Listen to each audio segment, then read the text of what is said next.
Assalamualaikum warahmatullahi wabarakatuh. Perkenalkan, nama saya Irgi Ahmad Fariza dari 11 IPS 3.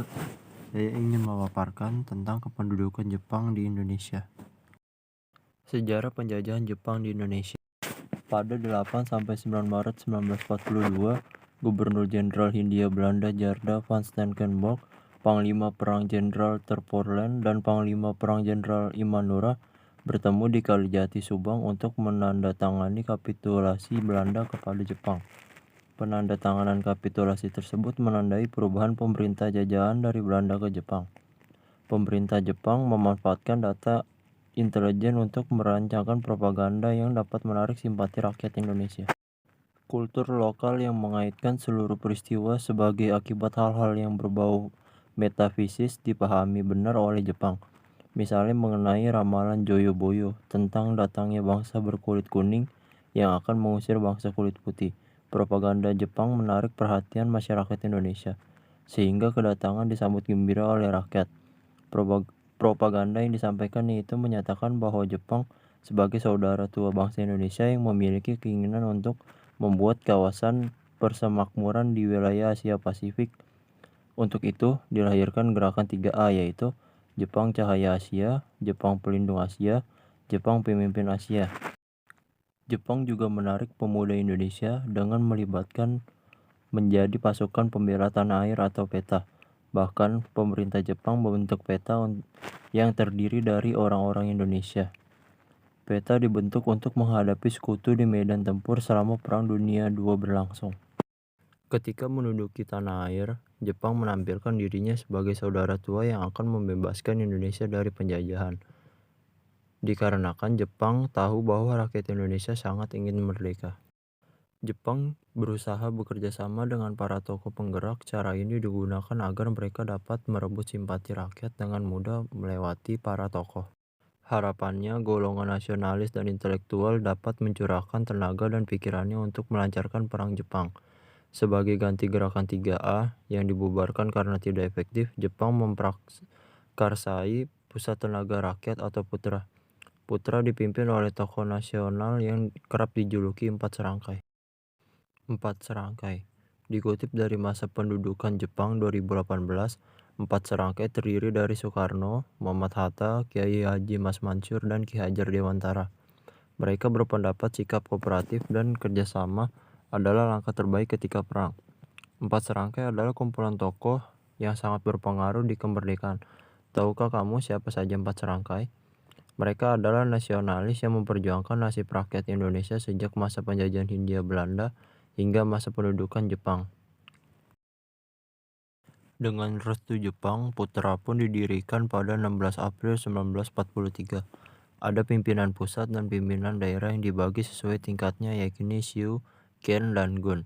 Putra juga mempunyai beberapa penasehat yang berasal dari orang-orang Jepang. Mereka adalah Esmiyoshi, Ge Tanaguchi, Leiro Yamasaki, dan Akiyama. Gerakan ini tidak dibiayai pemerintah Jepang. Walaupun demikian, para pemimpin bangsa diperbolehkan untuk menggunakan fasilitas Jepang seperti koran dan radio. Tujuan Jepang membentuk Putra. Tujuan Putra adalah membangun dan menghidupkan kembali hal-hal yang dihancurkan Belanda. Menurut Jepang, Putra bertugas untuk memusatkan segala potensi rakyat guna membantu Jepang dalam perang. Selain tugas propaganda, Putra juga bertugas memperbaiki bidang sosial ekonomi. Dengan cara ini, para pemimpin dapat berkomunikasi secara luasa kepada rakyat.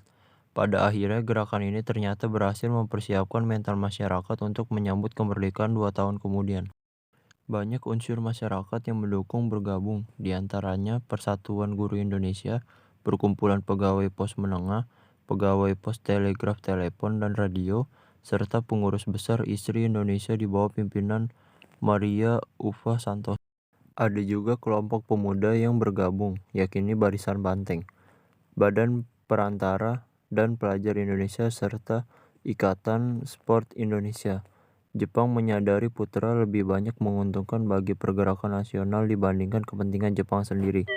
Maka pada 1944 Jepang membubarkan Putra. FDR, Front Demokrasi Rakyat atau FDR adalah front persatuan partai-partai dan organisasi sayap kiri atau komunis yang didirikan pada Februari 1948.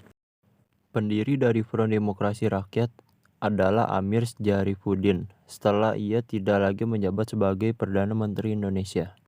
Partai-partai yang bergabung dalam FDR yakni Partai Komunis Indonesia, Partai Sosialis Indonesia, Partai Buruh Indonesia, Sentral Organisasi Buruh Seluruh Indonesia, Pemuda Sosialis Indonesia.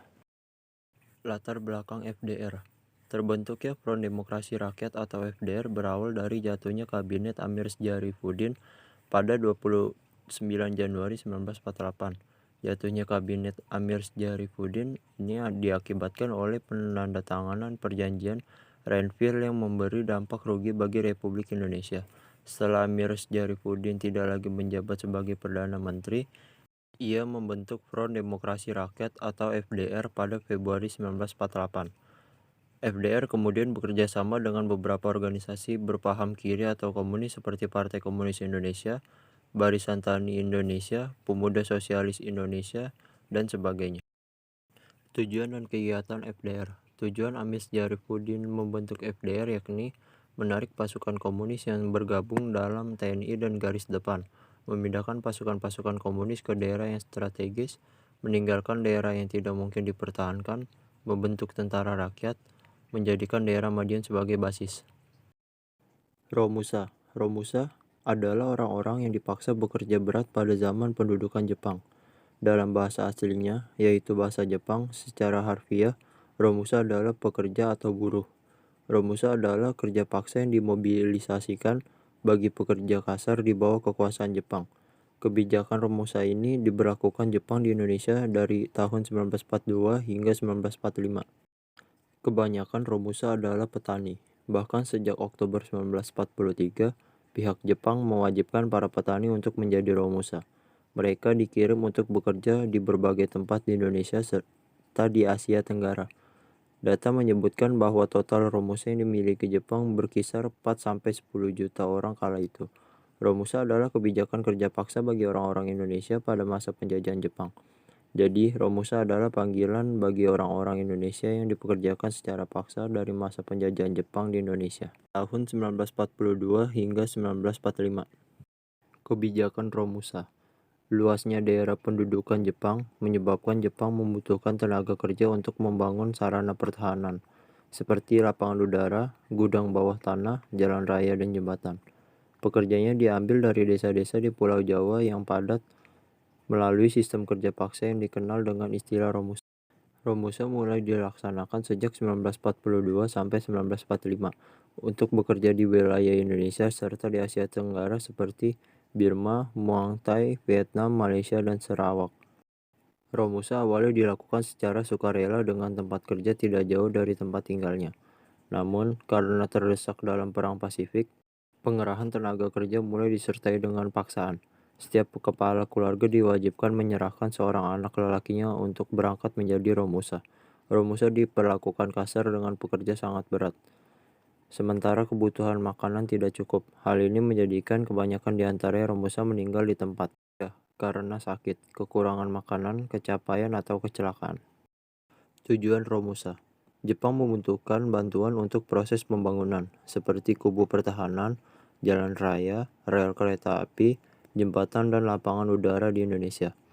Pengerahan tenaga kerja ini disebut Romusa yang awalnya didukung rakyat Indonesia. Tujuan Romusa adalah mempekerjakan masyarakat secara sukarela untuk proses pembangunan dan propaganda Jepang. Propaganda yang dilakukan Jepang untuk membentuk barisan Romusa yang berfungsi membela negara dan membangun kemakmuran. Tenaga kerja Romusa kebanyakan diambil dari desa-desa. Mereka yang bekerja sukarela dan sifatnya sementara. Tenaga kerja juga dikirim ke luar negeri seperti Burma, Malaysia, Thailand, dan Indochina. Dampak Romusa. Romusa berdampak pada tenaga kerja yang mengalami siksaan atau kelaparan. Mereka dipaksa terus melakukan pekerjaan berat seperti meratakan bukit, menggemparkan batu-batu di pegunungan, hingga menebang kayu di hutan. Para pekerja juga mendapatkan siksaan ketika bekerja. Dampak Romusa bagi bangsa Indonesia membuat banyak kematian, kesakitan, kekurangan makanan, sampai terjadi banyak kecelakaan ketika bekerja. Mengutip dari buku sejarah Kemendikbud, Pada 1943, Jepang melakukan propaganda baru. Romusa digambarkan sebagai tugas suci untuk pahlawan kerja dan prajurit ekonomi. Romusa membuat perubahan struktur di Indonesia berubah. Pemuda yang bekerja sebagai tani menghilang dari desa karena takut dikirim untuk bekerja Romusa. Jepang juga mengeksploitasi sumber daya alam seperti perkebunan dan fasilitas transportasi. Mereka membatasi dan menerapkan peraturan masyarakat Indonesia untuk produksi perang. Tahun 1944, Jepang mulai terdesak karena Perang Asia Timur Raya. Pada 1 Maret 1945, Letnan Jenderal Kumakichi Harada, pimpinan pemerintah pendudukan Jepang di Jawa, membentuk Badan Penyelidik Usaha-Usaha Persiapan Kemerdekaan Indonesia atau BPUPKI. Tujuannya untuk membentuk negara merdeka. Sekian dan terima kasih, kurang lebihnya mohon maaf. Bila ada salah kata, wassalamualaikum warahmatullahi wabarakatuh.